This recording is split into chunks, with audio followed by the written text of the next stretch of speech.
Olá, pessoal! Estamos aqui para começarmos outro tema, que é uma continuidade do tema da atividade passada, né? Que falava um pouco sobre o sistema dos três poderes no Brasil. E com a aula de hoje, nós vamos ver como as constituições brasileiras, esses documentos que nós temos ao longo da história do Brasil, elas são as cartas magnas da nação. Então, elas são muito importantes no sentido de estabelecerem o que o Estado brasileiro é, qual os deveres do Estado brasileiro para com os cidadãos e como esse Estado deve se organizar, né? E de acordo com cada momento histórico, esse Estado brasileiro foi de uma forma. Então, por isso que eu coloquei de 1824 até 1988, desde a data da primeira Constituição até a data da nossa última e atual Constituição. Então, a gente começa falando qual que é essa relação entre as constituições, o Estado, né, que é o governo, e a sociedade, que somos nós, né, pessoas da sociedade civil.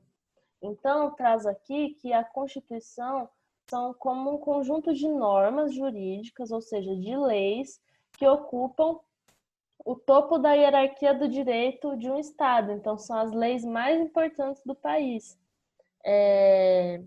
Então, essas leis, elas têm o papel de enumerar, de listar, de apresentar e de limitar os poderes e funções do Estado. Então, ela é muito importante para estabelecer realmente o poder que esse Estado tem, né? E que seus representantes têm. Aí nós temos aqui uma foto de Abaixo a Ditadura e uma foto dos três poderes de Brasília para justamente trazer essa ideia de que cada período histórico com cada governo, como foi, por exemplo, o da ditadura militar, trabalhou com uma forma de constituição. E a gente vai ver isso mais detalhadamente. E essa constituição, essas constituições ao longo da história, elas reorganizam os três poderes, que, ou seja, essa esfera executiva, né, de presidencial, a esfera judicial, né, do judiciário, que representa a justiça, e do legislativo, que representa as leis. Então, isso a gente já viu um pouco na aula passada, né? Um pouco da hierarquia dos três poderes. Então, a gente traz que a primeira Constituição de 1824 ainda foi na época do Brasil Império, ou seja, o Brasil ainda não era uma república, não se tinha um presidente, mas sim um imperador, que era Dom Pedro. E como imperador, o Dom Pedro, junto com outros ricos comerciantes, portugueses, altos funcionários públicos, pessoas realmente de uma classe dominante da sociedade, fizeram essa primeira Constituição de 1824, mas que deixava bem evidente o fortalecimento pessoal do próprio imperador, de Dom Pedro. Então, ele coloca nessa Constituição a respeito de um poder moderador. O que seria esse poder moderador? A preponderância das decisões do imperador acima de qualquer outro tipo de poder, acima de qualquer poder que fosse executivo, legislativo ou judiciário. Então, ele que mandava, né, em tudo. E o direito ao voto era apenas para os homens livres, ou seja, aqueles que não eram escravos, porque naquela época ainda tinha escravidão, e que tivessem uma renda determinada, ou então que tivesse algum tipo de propriedade de terra ou algum negócio assim. Então, para se candidatar também a um desses cargos do Estado, você deveria ter essa renda. Então, era algo bem restrito. A segunda Constituição do Brasil já é no Brasil República, então já é após a independência, e aí há várias transformações no modelo de Brasil que tinha na Constituição anterior.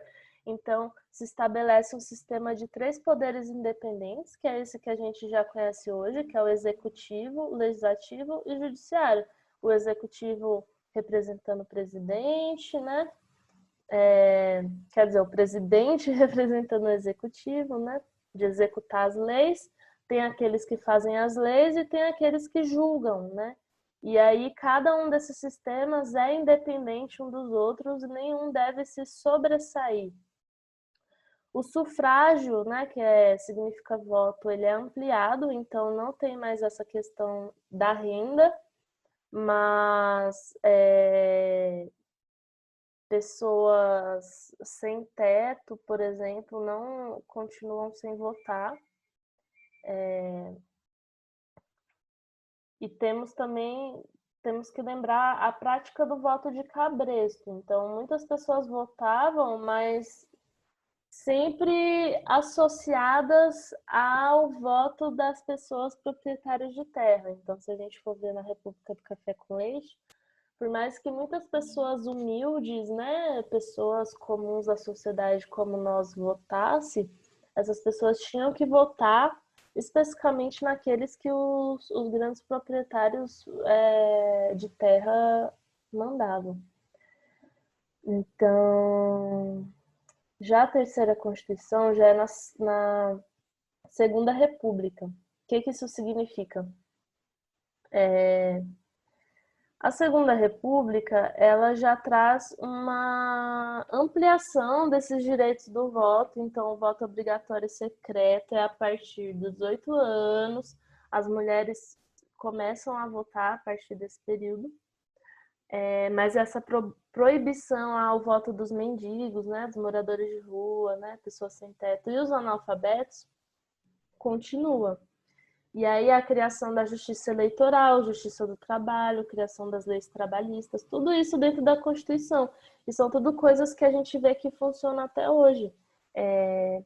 O governo Vargas, né, com essa Constituição, ele ficou muito conhecido como esse governo que propôs uma Constituição que leva ao avanço e à criação de muitas leis do trabalho, né, como repouso semanal, férias remuneradas, tudo coisas que não tinha, mas o poder também foi colocado, né, por essa Constituição, como centralizado no governo federal. Então, essa ideia do federalismo centralizado, né? Essa Constituição, ela sofreu 3 emendas, e aí essas emendas que aconteceram em 1935, elas já vão antecipando o que vai acontecer no Estado Novo, que é quando Vargas, né, de uma república presidencialista, digamos, democrática, ele passa para um regime ditatorial, porque ele simplesmente dissolve o Congresso, então ele dissolve o poder dos 3 poderes brasileiros, né? Legislativo, executivo e judiciário, e deixa apenas a concentração de poder no executivo, que era ele, né? O presidente. Então, com essa nova Constituição de 1937, nós temos a primeira Constituição ditatorial, digamos assim, do país, né? Porque olha o que vinha, né? Nessa Constituição. Pena de morte, supressão de liberdade partidária, liberdade de imprensa. Então, prisão em exílio, eleição indireta para presidente, com mandato de 6 anos. Então, são várias medidas autoritárias que ele colocou nesse período. E aí, quando acaba, né, esse período aí do Estado Novo, como é chamado, há uma quinta Constituição, que é chamada de Entre Ditaduras, porque está entre a Constituição do Estado Novo e está entre a Constituição da ditadura militar de 1964. Então, essa quinta Constituição de 1946, ela vai trazer uma tentativa de se restabelecer, de se retomar os direitos individuais dos cidadãos, né, que foram perdidos com essa Constituição do Vargas, do Estado Novo, o fim da censura, da pena de morte, traz de novo essa coisa da independência entre os poderes, diminui o mandato para 5 anos, retoma as eleições diretas, então tem toda essa questão aí dessa retomada, porém temos as emendas de 1961 para essa carta que já vão trazer de novo essa tendência, digamos, ditatorial, porque ela estabelece de novo um regime parlamentarista. Então, quer dizer, que um regime parlamentarista quer dizer que as pessoas não vão votar diretamente mais, né, para o presidente. Isso vai ser feito pelo parlamento, né, pelas pessoas que estão lá. Então, é muito interessante a gente notar como sempre que há essa discussão de emendas parlamentares, isso é para alterar, né, a Constituição e muitas das vezes alterar de uma maneira pouco interessante para os direitos da nação, realmente, do povo, né? Então, nós aí temos a Sexta Constituição de 1967, que é a do regime militar de 1964, regime civil-militar, né? E aí traz completamente um caráter de autoritarismo mesmo, representando esse momento, né, de ditadura, no momento do que foi chamado de uma política de segurança nacional. Então, eles fecham o Congresso também, né, dominando o legislativo. Então, todos os presidentes, né, eles tinham um poder muito grande em cima daqueles que faziam as leis, e eles conseguiam passar tudo o que eles queriam. Então, essa Constituição adotou a eleição indireta para presidente, então as pessoas comuns, digamos, não votavam mais para presidente.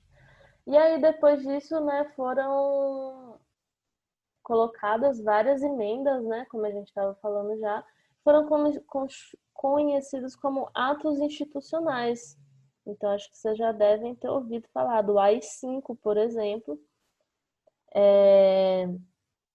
que ele restringia, né, o poder do Congresso Nacional, fechando o Congresso, então os outros poderes ficaram totalmente anulados, dando poder absoluto ao Executivo, né, aos militares que estavam no poder da presidência. E nesse AI-5 também há a suspensão de qualquer reunião de cunho político, então partidos políticos foram proibidos de agir, censura aos meios de comunicação, ao jornalismo, né? O AI-5 ele é muito criticado pelos jornalistas que foram perseguidos, né? Não só os jornalistas, como os músicos, os atores, e toda uma camada da sociedade civil que se viu reprimida por essa Constituição, que era um reflexo do que estava acontecendo realmente no Estado brasileiro, né? E aí, depois que tudo isso passa, né, que esses anos de chumbo passam, como eles eram conhecidos, nós temos a Sétima Constituição de 1988, que é a Constituição Cidadã, que a gente chama. Por que cidadã? Porque após um período muito grande de ditadura militar, né, de praticamente 20 anos, ela traz essa força realmente de se restabelecer, se retomar, se conquistar direitos individuais básicos dos brasileiros. Então, ela é uma Constituição muito boa nesse sentido. Então, ela traz outro arcabouço jurídico institucional para o Brasil, dá outra cara para o país, né? Com ampliação das liberdades e direitos civis, as garantias individuais, concede o voto direto, né? Não é mais indireto. Os analfabetos podem votar e os jovens também, 16, 17 anos. Novos direitos trabalhistas aparecem, a redução da jornada é feita, a conquista do seguro-desemprego, férias remuneradas, direito à greve, liberdade sindical, aumento da licença maternidade de 3 para 4 meses. Então, você vê que são coisas que até hoje, né, são tão fundamentais para a gente. Licença paternidade de 5 dias. Criação do Supremo Tribunal de Justiça, justamente para garantir que coisas que aconteceram na ditadura militar não acontecessem mais, né? Graças a essa justiça que vai estar aí trabalhando para isso. Essa Constituição traz muito avanço no sentido das leis de proteção ao meio ambiente também, traz a asseguração do fim da censura em rádios, TVs. Então, traz muitos avanços nesse sentido da sociedade brasileira poder ser, né? Do cidadão brasileiro poder existir sem ser violentado, né? Digamos assim. Só que como a gente vai estudar, apesar dessa Constituição cidadã ser muito avançada em diversos termos, na prática ela encontra diversas dificuldades, né? Primeiro, porque ainda há uma falta de conhecimento muito grande dos brasileiros a respeito desse documento, que é fundamental para todos nós, mas por conta dos problemas educacionais, esse debate não chega para todo mundo, né? E também porque a justiça brasileira, que é aquela que tem a obrigação de defender, né, o cidadão, se o Estado estiver praticando algum tipo de violência para com o cidadão, ou então se estiver tendo algum tipo de conflito ali, é a justiça, né? É esse poder que tem a obrigação de resolver esses conflitos. Mas nós vemos que essa justiça ela está pouco acessível para a maior parte da população. Então, essa justiça não está atendendo a demanda dos brasileiros e por isso mesmo nós vemos tanta desigualdade, abuso de poder em diversas esferas. Então, não é porque nós temos a lei que ela está sendo cumprida, né?